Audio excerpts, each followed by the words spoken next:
அனைவருக்கும் இனிய தமிழ் புத்தாண்டு நல்வாழ்த்துக்கள்.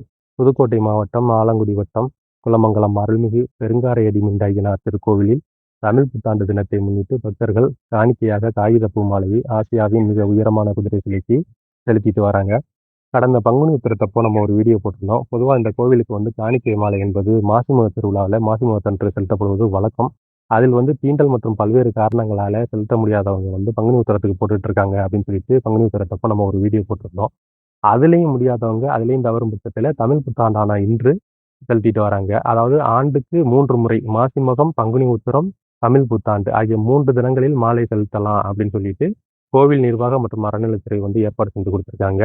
பொதுவாக மாசி மக திருவிழா என்பது ரொம்ப பிரம்மாண்டமாக இருக்கும். ஒவ்வொரு ஆண்டோட துவக்கத்தில் புதுசாக கேலண்டர் வந்ததும் ஃபஸ்ட்டு செக் பண்ணுறது மாசி மக டேட் எப்போன்னு பாடுறா அப்படின்னு தான் செக் பண்ணுவோம். அந்த அளவுக்கு ஆவலாக வெயிட் பண்ணி அந்த திருவிழா வரும்போது அதில் மூழ்கி திரிஞ்சு கொண்டாடி தீர்த்து அந்த தெப்பத் திருவிழாவோட முடியும். அப்போ தெப்பத் திருவிழாவோட முடியும் போது நம்ம மனசுக்கு நமக்கு பிடிச்சமான ஒன்று நம்மகிட்டேருந்து பிரித்து கொண்டு போகிறது மாதிரியான ஒரு ஃபீலை கொடுத்து விட்டுரும். அந்த அளவுக்கு எப்படா அடுத்த வருஷம் வரும் அப்படின்னு அப்படியே ஏங்கிக்கிட்டு இருக்கிற மனசுக்கெல்லாம் ஒரு ஆறுதலா இந்த பங்குனி உத்திர திருவிழாவுக்கு விடுபட்ட மாலைகள் போடும்போதும், அதே போல இன்றைய தமிழ் புத்தாண்டு தினத்தை முன்னிட்டு இந்த விடுபட்ட மாலைகள் போடும்போதும் ஓரளவுக்கு ஆறுதலா அதெல்லாம் இருக்கு அப்படிங்கிற மாட்டம் பார்க்குறோம். இதுல மாசி மக திருவிழா பிரம்மாண்டமா நடக்கும். இந்த திருவிழாவும் ஓரளவுக்கு நல்லாவும் நடந்துகிட்டு இருக்கு.